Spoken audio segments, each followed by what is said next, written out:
Hey everybody, Who's Your Jedi here with another review for you. This time I'm talking the Arrow episode Spartan and Confessions. And I thought these were both pretty good episodes. Obviously Spartan was a big nod, was basically kind of the first big Diggle story that we've gotten in a while. And I cannot tell you how jazzed I am that they got Ernie Hudson to come in and be his stepdad. I met him a couple of years back. I guess it was probably sometime in 2016 at a convention in Chicago. Ghostbusters is the original Ghostbusters is one of my all-time favorite movies. I got his autograph. I used to have that picture hung up in my sort of den at my old apartment. So yeah, I was so jazzed to meet him. And I've seen him on other stuff. And he's actually a very good dramatic actor. And one of those people that I think really hasn't quite gotten his due as an actor.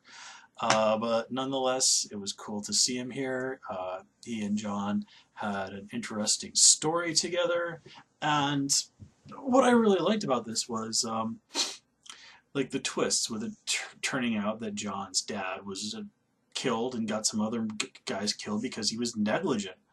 That felt like a real kind of comic book twist. The sort of thing like, well, the thing you thought was true turns out not to be not. Now, this is different than a retcon. Uh, retcons, retcon is a term that really gets misused. Um, this is kind of one of those things, I think, where they basically say, oh, you know what, never mind. I don't want to get into that argument. Um, where basically, but anyway, this I think was cool because it sort of showed that, um, boy, I completely lost my train of thought. Okay, let's take it back. So, one thing that was kind of did bother me about this episode was that John doesn't really mention his brother very much. You know, his brother turned out to be a bad guy. I'm like, so bad, like John literally killed him for it. And they also could have been pointed out, like, okay, you were doing all of those things to make them strong, but does doing stuff to make people strong really have to involve stuff that seems so much like genuine abuse?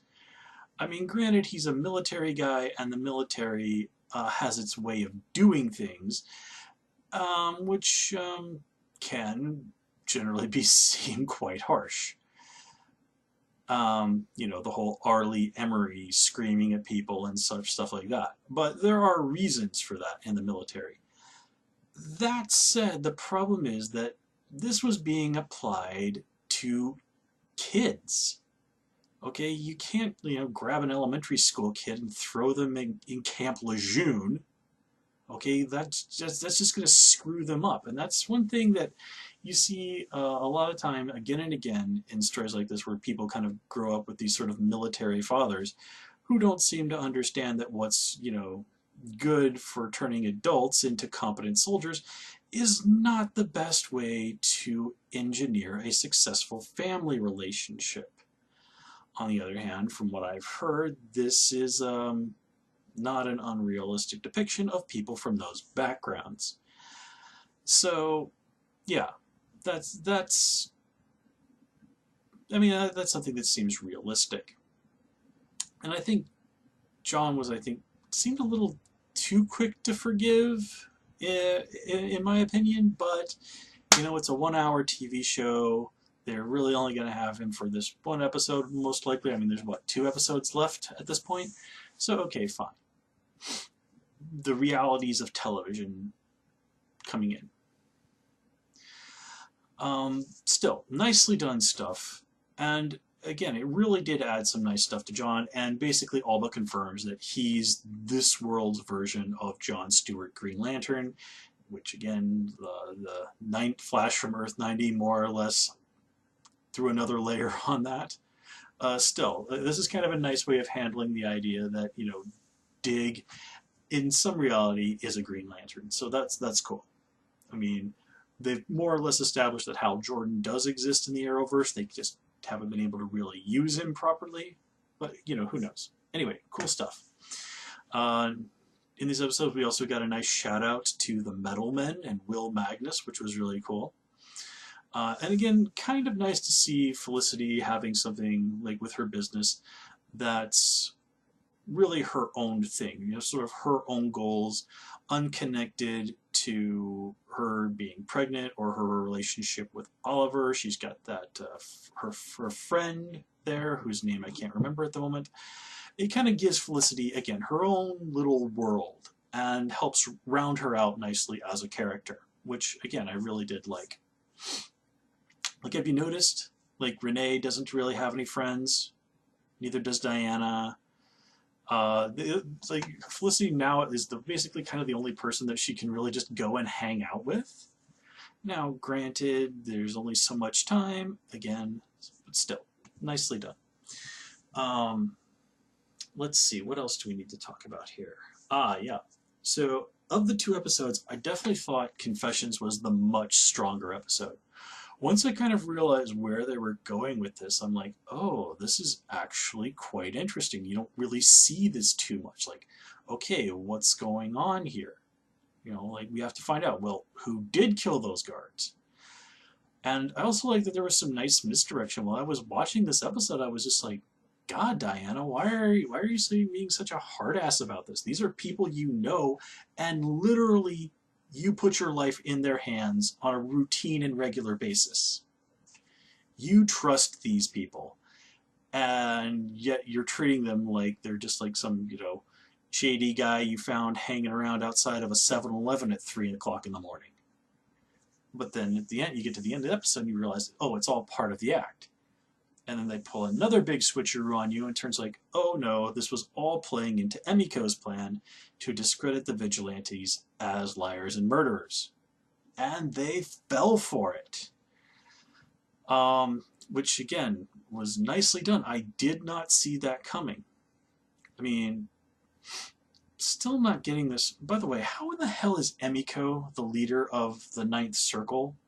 I mean, she's like, what, at most around 30 or so? And yet she joins, more or less starts becoming Dante's apprentice when she's around 13 or something. And in like the span of less than 20 years, she surpasses him and becomes leader. How? I mean, yeah, she's really good at fighting, but exactly... I mean, okay, yeah, here we do show her pulling off some pretty impressive chess master abilities. But still, this seems like, okay, I can buy her being a really high-ranking member, but that is a truly meteoric rise. And this is the first time I think we've really seen her pulling off something beyond being a really good fighter that really might justify that, or being such a high-level person. Okay, whatever. Comics, right? Let's see. Now, once it was turned, like, once we saw that it was Roy that flipped out and killed those two guys, well, okay, pretty easy to put 2 and 2 together and understand this happened because of something involving a Lazarus pit. Still, it was nicely done. It was great to see Roy again, just the narrative, trying to put it all together of what's happening. It's really cool. And this is another thing with the low point for the heroes. It's like, well, okay, how is Oliver and how is Team Arrow going to bounce back from this, stop Emiko, and maybe hopefully find some level of redemption for her? You know, it is kind of interesting that nobody mentions all the other people on the Queen's Gambit that, you know, Emiko would have been responsible for killing because of the whole, you know, thing. So, yeah, again, but I think at this point it's pretty clear that Emiko is really just an enormous hypocrite. And I love that Oliver lets her have it with both barrels when he says to her, your mother would be horrified by what you've become. And he's absolutely right on that. Of course, this has been pointed out to characters who come from similar situations, both good guys and bad, generally bad guys, in comics before. And it's interesting how often the reaction is simply, yeah, I know. like the Punisher, one of my favorite characters. Like, he knows perfectly well that his wife and children would never have approved of what the kind of things that he's done, the sort of man he's become. He knows that, you know, as somebody who was raised a Catholic, he's going to the lake of fire when his time is up. But he just doesn't care. He just wants to continue this mission of just exterminating criminals left and right, because that's really all that he has. So it's an interesting thing. Emiko, vengeance. That's just what she has. Now, I mean, what does she do? A robber queen's been dead for years, and now she's basically decided, well, I'm gonna destroy the life of my brother because reasons. Because I think he's a hypocrite, but really I just want somebody else to blame and lash out at, and Oliver is a convenient target. But, c'est la vie. Anyway, guys, that's all I have for you this time around. Thanks for tuning in, and until next time, take care and have a good one.